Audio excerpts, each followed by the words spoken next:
apóstol Pablo hace lo que llamaríamos, hace una unión de dos temas muy importantes para los cristianos de esa época, pero que hasta el día de hoy tienen entonces también mucha importancia para nosotros.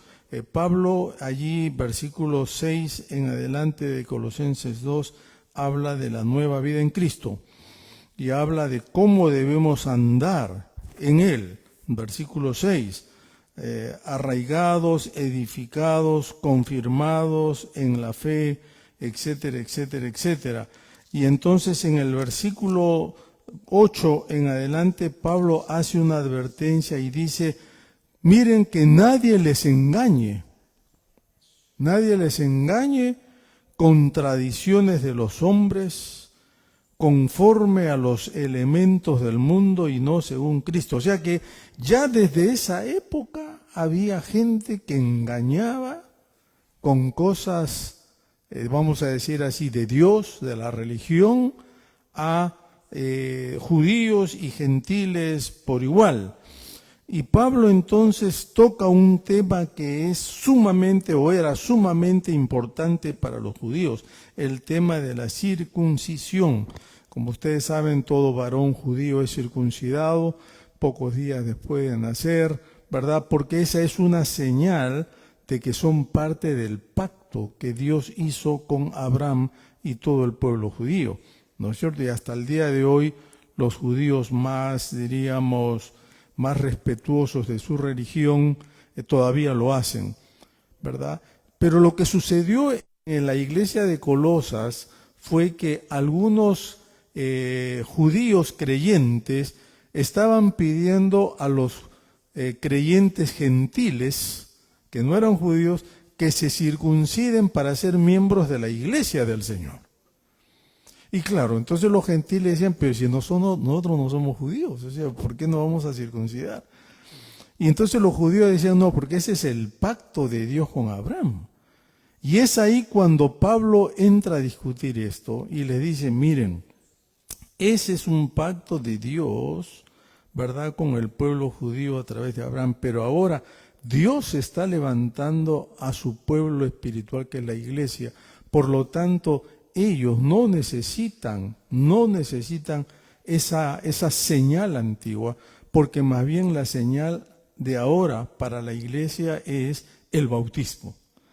No es que sea una cosa o la otra, pero está ejemplificando Pablo que así como la marca para el antiguo pacto era la circuncisión, así la marca para el nuevo pacto del Nuevo Testamento y la iglesia es el bautismo. Y esto de acá, hermanos, es muy importante entender. Y yo quiero rápidamente ahora hablar un poquitito de esto, porque creo que es necesario, ¿verdad?, estar todos enterados, por lo menos, de para qué es que nos bautizamos.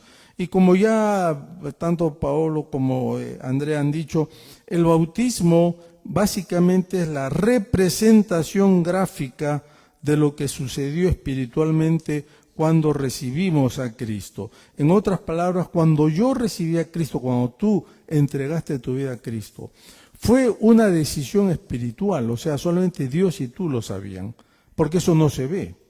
Por más que el pastor invite adelante a pasar a los que quieren aceptar al Señor, esa unión espiritual que se hace no se ve. ¿Por qué? Porque es solamente entre Dios y el creyente.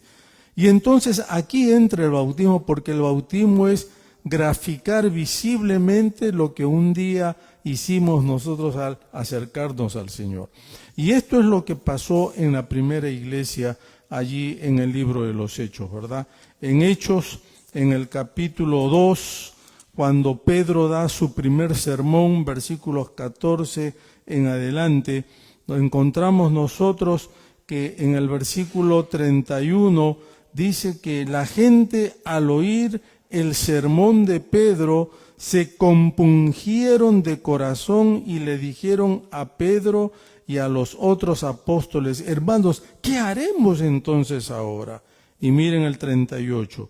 Pedro les dijo: arrepentíos y bautícese cada uno de vosotros para perdón de los pecados y recibiréis el don del Espíritu Santo. Y miren ustedes que en el versículo 41 dice, así que los que recibieron su palabra fueron bautizados, recibieron la palabra y fueron bautizados, y se añadieron aquel día como 3,000 personas, perseverando en la doctrina de los apóstoles, en la comunión unos con otros, en el partimiento del pan y en las oraciones. Aquel día entonces recibieron el mensaje del Señor y se bautizaron como 3,000 personas. Más adelante Pedro vuelve a predicar y 5,000 se convierten.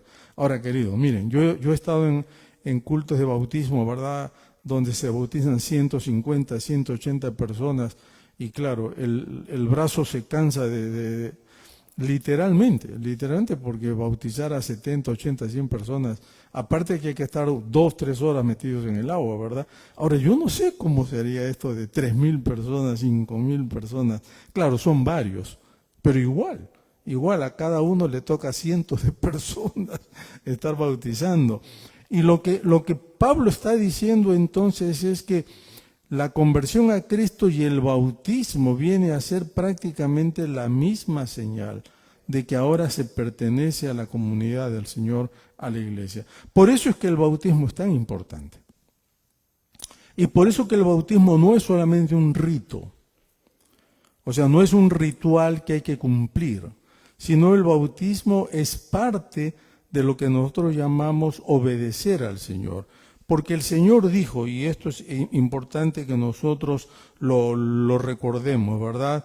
Dice el Señor Jesucristo, entonces ahí en Mateo y también en otros pasajes del Nuevo Testamento, por tanto, id y haced discípulos a todas las naciones, bautizándolos en el nombre del Padre, del Hijo y del Espíritu Santo.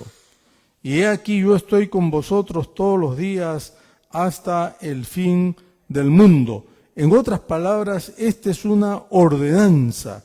Es importante porque es una ordenanza del Señor. Y el Señor entonces ha dicho que la iglesia debe no solamente anunciar, predicar el Evangelio, sino también bautizar. Y dice, bautizándolos hasta que yo regrese. O sea que esta es una ordenanza que solamente parará cuando el Señor entonces vuelva a la tierra por segunda vez. Pero también es importante entender, hermanos, que el bautismo está representando lo que es morir a la vida antigua y resucitar a la vida nueva. Pablo en Romanos 6, 3, versículo 4. Romanos 6, versículos 3 y 4. Miren lo que dice. Quizá es el pasaje más claro para entender esto. ¿No saben que todos los que hemos sido bautizados en Cristo Jesús hemos sido bautizados en su muerte? Porque somos sepultados juntamente con Él para muerte por el bautismo, a fin de que como Cristo resucitó de los muertos por la gloria del Padre, así también nosotros andemos en novedad de vida. En otras palabras, lo que Pablo está diciendo acá es que con el bautismo estamos nosotros representando lo que significa la muerte y la sepultura del Señor cuando la persona es sumergida, ¿no es cierto?, en el agua, y a la hora que es levantado de las aguas representa la resurrección del Señor, o sea, a una nueva vida. Y esto es entonces lo que nosotros hacemos mediante el bautismo. Pero lo otro que llama la atención cuando hablamos de bautismo, hermanos, es que el bautismo es por inmersión en ese sentido, no es por aspersión. Ya la palabra misma bautismo, significa justamente sumergir o meter algo, no significa rociar. Aparentemente, la costumbre de bautizar por aspersión se popularizó siglos después, quizá porque no había mucha agua en esas partes del mundo o porque era mucho más fácil inclusive entonces hacerlo de esa manera. Pero lo importante es que esta fórmula que usamos para el bautismo, bautizarlos en el nombre del Padre, del Hijo y del Espíritu Santo, es entonces no una fórmula mágica, sino que es lo que llamaríamos nosotros, hermanos, en fe, invocar la presencia de Dios para que esté con la persona que está siendo identificada entonces con Él en las aguas. Miren, queridos, que no toda persona que se sumerge en el agua significa que está siendo bautizada. El hecho de que sea, el Señor dijo, bautícenlos en el nombre del Padre, del Hijo y del Espíritu Santo, está diríamos, enseñándonos que en el nombre del Dios Trino, como se dice, tanto Dios Padre, Dios Hijo y Dios Espíritu Santo toman parte en lo que es esta identificación del creyente entonces con la comunidad cristiana, con la iglesia. Dios Padre porque Él planeó la salvación, Dios Hijo porque Él ejecutó esa salvación en la cruz, y Dios Espíritu Santo porque Él es quien guía al arrepentimiento. Queridos, cuando tú te arrepientes al Señor no es porque de ti nació algo, un deseo de arrepentirse. Dice la palabra que es el Espíritu Santo quien nos guía a toda verdad. Si no fuera por el Espíritu Santo, entonces la persona tal vez no tendría capacidad para abrir su corazón al Señor. ¿Por qué? Porque el corazón del ser humano de propia naturaleza no busca a Dios, a menos que sea Dios mismo quien haga una obra dentro del ser. Es por eso que nosotros oramos por personas que queremos que vengan a Cristo. Es por eso que nosotros oramos para que el Señor abra, ¿no es cierto?, las puertas en países donde no se conoce a Cristo. Porque solamente el Espíritu Santo puede hacer esa obra. Yo conozco testimonios de personas que han sido muy duras para entregar sus vidas a Cristo. Y ha sido después de mucho tiempo de oración por ellas que un día de pronto estas personas encontraron, si se quiere así, hermanos, la luz y pudieron venir al Señor. Pero eso se debe a que el Espíritu Santo obró en esos corazones. Por eso que la fórmula, yo te bautizo en el nombre del Padre, del Hijo y del Espíritu Santo, es una fórmula muy, si se quiere así, hermanos, no solamente cristiana, sino también dentro de la voluntad del Señor, porque solamente por la obra del Dios Trino es que nosotros estamos o podemos ser bautizados. Pero por último, nos dice también la palabra, ¿verdad?, como leímos ahí en Hechos, que luego que esos creyentes se bautizaron, después de escuchar el mensaje de Pedro, esos 3,000 y luego 5,000 se incorporaron a la iglesia de Jerusalén. De la noche a la mañana no había iglesia y de la noche a la mañana ya tenían por lo menos 20,000 o más miembros, ¿no?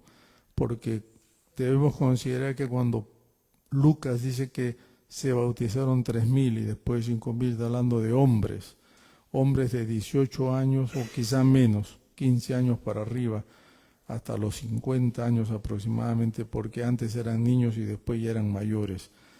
Y entonces, si nosotros consideramos que ahí no estaban incluyendo niños, ni mujeres, ni gente mayor, entonces estamos hablando de 20 y tantos mil miembros que tenía la iglesia cuando empieza ahí en Jerusalén. O sea, de la noche a la mañana, de pronto tienen una multitud de gente que atender. Por eso que en Hechos 6 empiezan a tener los primeros problemas, ¿no? Porque no podían manejar tanta gente.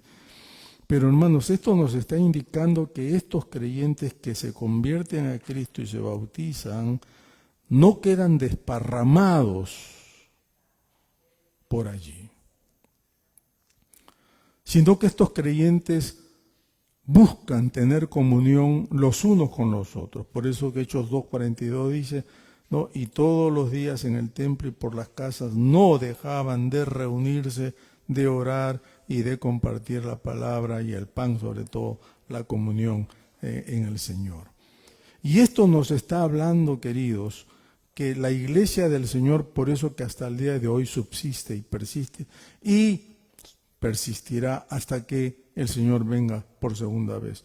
Toda persona que se convierte a Cristo y se bautiza, automáticamente es parte de una iglesia local. Esa idea de que yo puedo ser cristiano solito en mi casa, mirando los cultos por internet o lo que sea, queridos, eso es una invención humana, eso no es bíblico. Eso no va. Eso de que, yo no necesito congregarme, no, porque, qué sé yo, bla, bla, bla, bla. Esas son cosas que nosotros inventamos. En el Nuevo Testamento, la norma es, tú te conviertes a Cristo, te bautizas y te haces miembro de una iglesia local, de una comunidad cristiana. Y por más de 20 siglos eso ha sido la norma hasta el día de hoy. Lo que significa entonces, en pocas palabras, hermanos, que el estar unido al cuerpo de Cristo nos permite a nosotros también dar testimonio, ¿verdad?, de lo que Cristo ha hecho no solo en nuestras vidas, sino de lo que Él puede hacer en la vida de toda persona que viene al Señor. Y en esta mañana que vamos a bautizar a 2 hermanos, justamente queremos representar eso. Y queremos decir, ¿verdad?, a todos que el Señor sigue edificando su iglesia. El Señor sigue levantando su iglesia. El Señor sigue fortaleciendo a su iglesia. En algunos lugares será de 2, de 5, de 10, de 15. En otros lugares son cientos y miles, ¿verdad? Pero el Señor sigue haciendo su obra. Y así será hasta que Él venga por segunda vez. Amén. Entonces vamos ahora a prepararnos para ir a la piscina y entonces bautizar a nuestros hermanos.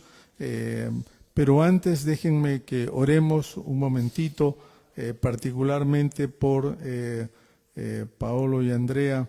Y yo voy a pedir que Marco, por favor, tenga esta oración, ¿verdad?, antes de pasar allá. Y luego, Carlitos, levantamos la ofrenda también acá, creo, porque después ya no vamos a volver acá. Por favor, vamos a orar. Señor, gracias por este mensaje del pastor Palomino, gracias porque tu palabra lo dice así, que como lo ratificó Paolo y Andrea, que ellos lo han entendido, que es morir al viejo hombre para nacer en Cristo como nueva criatura. Te pedimos que en estas 2 personas haya un nuevo renacer, un avivamiento, también para que sean parte de la iglesia y para continuar tu obra como tú lo has hecho en tu palabra. Todo te lo ponemos en tus manos. Amén. Amén, amén. Vamos a levantar las ofrendas también. Entonces, Carlitos, por favor. Hermano, no nos olvidemos que ya esta semana empezamos un curso sobre el diseño de Dios para el matrimonio. Adelante.